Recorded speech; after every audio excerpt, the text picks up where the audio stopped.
नमस्कार। आज हम ब्रह्मांड के एक ऐसे गहरे रहस्य को समझने की कोशिश करेंगे जिसका नाम है एंट्रोपी, यानी ब्रह्मांड की बर्बादी का माप। तो चलिए एक बहुत ही बुनियादी सवाल से शुरू करते हैं। कभी सोचा है कि दुनिया की कोई भी मशीन, चाहे वो कितनी भी एडवांस क्यों ना हो, कभी भी 100% कुशल क्यों नहीं हो सकती? कुछ न कुछ ऊर्जा हमेशा बर्बाद क्यों हो जाती है? देखिए, इसका जवाब एक ही शब्द में छिपा है और वही हमारे आज के सफर का विलन है, एंट्रोपी।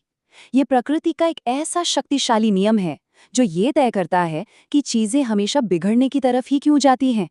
तो ठीक है, चलिए अब इसमें थोड़ा और गहरे उतरते हैं और समझते हैं कि ये जो अव्यवस्था है, इसका असल में मतलब क्या है।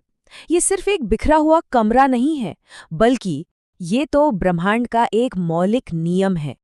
अगर बिल्कुल आसान शब्दों में कहें तो एंट्रोपी किसी भी सिस्टम की अव्यवस्था या उसकी बेतरतीबी को मापती है। ये वो ऊर्जा है जो मौजूद तो है, लेकिन हम उससे कोई काम नहीं ले सकते। वो बस एक तरह से बेकार हो जाती है। अच्छा, इसको समझने का सबसे अच्छा तरीका है पानी का उदाहरण। सोचिए, जब पानी बर्फ के रूप में होता है तो उसके अणु एक डिसिप्लिन्ड सेना की तरह एकदम लाइन में खड़े होते हैं, यानी यहाँ एंट्रोपी कम है। जैसे ही वो पिघलकर पानी बनता है, अणु आजाद होकर इधर-उधर घूमने लगते हैं और एंट्रोपी बढ़ जाती है। और जब वही पानी भाप बन जाता है, तब तो अणु पूरी तरह से बेकाबू होकर मानो कोई पार्टी कर रहे हों और एंट्रोपी अपने चरम पे पहुंच जाती है।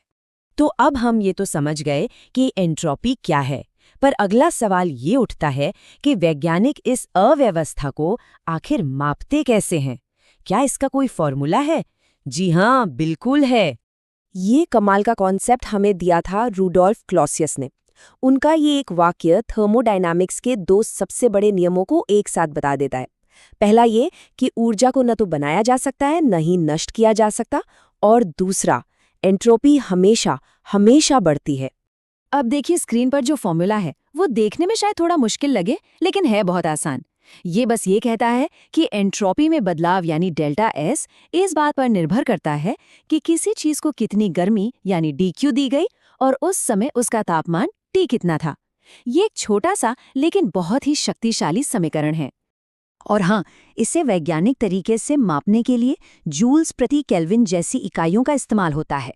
इससे ये सिर्फ एक ख्याल नहीं रहता, बल्कि एक ठोस मापने लायक हकीकत बन जाता है। चलिए अब आगे बढ़ते हैं और देखते हैं कि ये अलग-अलग हालातों में कैसे काम करती है। इसे समझने के लिए हमें एंट्रोपी के दो मुख्य नियमों को देखना होगा। असल दुनिया में जो भी होता है वो एक तरफा होता है। जैसे अंडे से एमलेट तो बन सकता है, पर एमलेट से वापस अंडा नहीं। इसका मतलब है कि एंट्रोपी हमेशा बढ़ेगी। सिर्फ एक काल्पनिक आदर्श दुनिया में ही ऐसा हो सकता है कि प्रक्रिया को उल्टा किया जा सके और एंट्रोपी स्थिर रहे। और सच तो ये है कि इसी वजह से समय हमेशा आगे की ओर ही बढ़ता है। और देखिए, ये स्लाइड गणित की भाषा में वही बात कह रही है। एक आदर्श प्रक्रिया के लिए मान 0 होता है, मतलब कोई बदलाव नहीं। एक असली प्रक्रिया के लिए ये मान हमेशा 0 से कम होता है, जो दिखाता है कि अव्यवस्था बढ़ रही है। और 0 से ज़्यादा? खैर, वो तो हो ही नहीं सकता। ऐसा करना तो प्रकृति के नियमों को तोड़ने जैसा होगा। अब हम इस कॉन्सेप्ट को किसी एक मशीन या सिस्टम से उठाकर सीधे पूरे ब्रह्मांड पर लागू करते हैं, और यहाँ एंट्रोपी हमें हमारे वजूद के बारे में एक बहुत गहरा सच बताती है। तो सबसे ज़रूरी बात यह है, इस पूरे ब्रह्मांड की कुल एंट्रोपी लगातार हर पल बढ़ रही है। हर एक प्रक्रिया के साथ ब्रह्मांड थोड़ा और बिखरता जा रहा है। यही थर्मोडायनामिक्स का दूसरा नियम है, और ये ब्रह्मांड के अंतिम भाग्य की ओर एक डरावना लेकिन सच्चा इशारा है।